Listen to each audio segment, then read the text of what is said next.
আমরা সবাই দাবি করি মুসলমান ইমানদার, কিন্তু আমরা তো চেষ্টা করছি না আল্লাহর হুকুম মানার জন্য। আল্লাহর হুকুম মানার জন্য নিয়ত করতে হবে, চেষ্টা করতে হবে, তাহলে আল্লাহ পাক রব্বুল আলামিন আপনাকে তৌফিক দিবে, আল্লাহর খাস বান্দা হিসেবে কবুল করবে। এই সম্পদের পিছনে পড়ে আমার এত সুন্দর পরকালকে আমি ধ্বংস করে দিয়েছি। এই এত সম্পদ আমার তো কোনো কাজে আসলো না।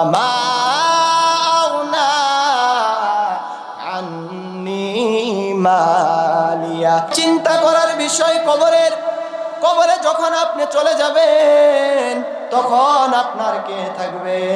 এজন্যই তো কবি বলেছেন, আমার যখন ফুরাবে দিন আসবে গহীন রাতি।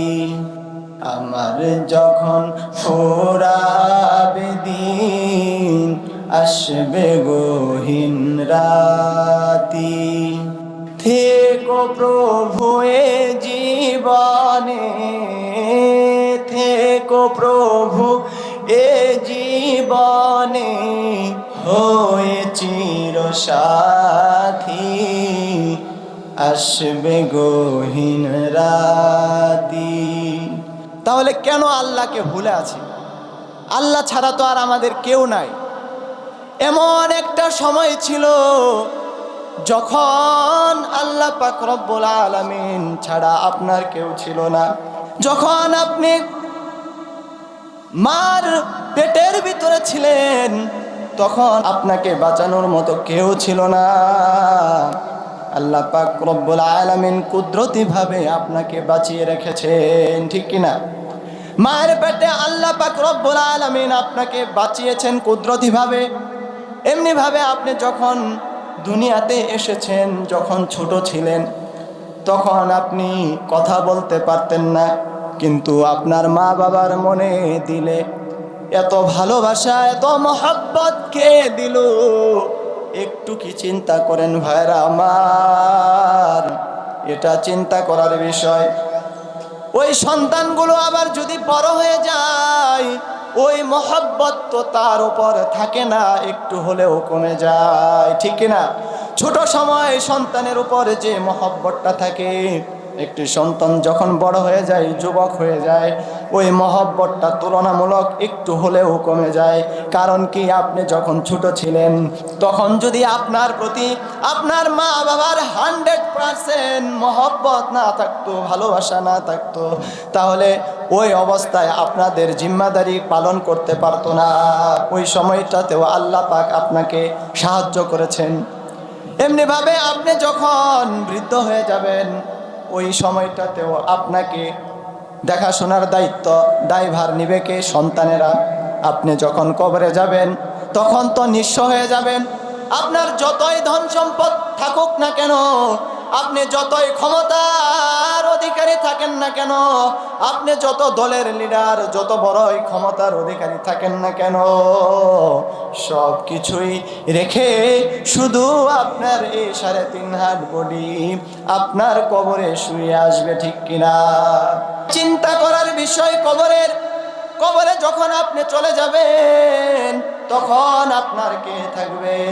এজন্যই তো কবি বলেছেন, আমার যখন ফুরাবে দিন আসবে গহীন রাতি। আমার যখন ফুরাবে দিন আসবে গহীন রাতি। থেকো প্রভু এ জীবনে, থেকো প্রভু এ জীবনে, হয়ে চির সাথী আসবে গহীন রাতি। এরকম ভাবে আপনার দেহ শুধু কবরে শুয়ে চলে আসবে সবাই, আপনার আমল আপনার সাথে যাবে। এমন একটা সময় আসবে যখন আপনাকে প্রশ্ন করা হবে, যদি আল্লাহ না করুন আপনি জাহান্নামীদের খাতায় আপনার নাম থাকে, আপনি জাহান্নামী হয়ে যান, তখন আপনাকে জিজ্ঞাসা করা হবে আপনি কিসের জন্য জাহান্নামে আসছেন? তখন আপনি ঠিকই বলবেন, ক্বালু লাম নাকু মিনাল মুসাল্লিন। ও আল্লাহ, যখন দুনিয়াতে আমি ছিলাম তখন তো মুসল্লি ছিলাম না। তখন আপনার এই জবান দিয়ে আপনি তো স্বীকার করবেন মুসল্লি ছিলেন না, মানে নামাজ পড়তেন না।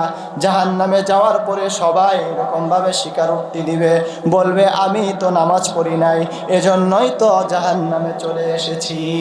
এজন্য ভাইরা আমার, নিয়ত করি, আজকে থেকেই সবাই নিয়ত করি, আল্লাহ অনেক গুনাহ করে ফেলেছি, আমি আজকের পর থেকে তোমার হুকুমের বাইরে আর চলবো না।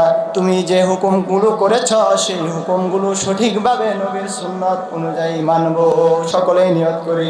ভাইরা আমার, শুধু তাই নয়, পরকালে আপনি যখন বাম হাতে আমল নামা পাবেন তখন আপনি ঠিকই আফসোস করবেন। وَأَمَّا مَنْ أُوتِيَ كِتَابَهُ بِشِمَالِهِ فَيَقُولُ يَا لَيْتَنِي لَمْ أُوتَ كِتَابِيَهْ وَلَمْ أَدْرِ مَا حِسَابِيَهْ مَا أَغْنَى عَنِّي مَالِيَهْ هَلَكَ عَنِّي সুলতানিয়া। যতই সম্পদের মালিক হন না কেন আপনি, তখন তো আপনি ঠিকই আফসোস করবেন, হায় রে হায়, যেই সম্পদের জন্য আমি দিনের পর দিন, মাসের পর মাস, বছরের পর বছর আল্লাহর হুকুম মানি নাই, আল্লাহর বিধান মতো চলি নাই, নবীর সুন্নাত অনুযায়ী জীবনযাপন করি নাই, এই সম্পদের পিছনে পড়ে আমার এত সুন্দর পরকালকে আমি ধ্বংস করে দিয়েছি। এই এত সম্পদ আমার তো কোনো কাজে আসলো না। মাওনা আন্নি মালিয়া। তখন আপনারা ঠিকই আফসোস করবেন ভাইরা আমার। এরপরে আফসোস করে বলবেন হালাকা আন্নি সুলতানিয়া। এত বড় রাজা ছিলাম আমি, সরকার ছিলাম, প্রধানমন্ত্রী ছিলাম, এমপি ছিলাম, আমার এত ক্ষমতা ছিল, কিন্তু আজকে আমার কি পরিণতি? আমি তো বাম হাতে আমল পেয়েছি, আমি তো জাহান্নামে চলে যাব, আমার জায়গা তো জাহান্নামে হবে।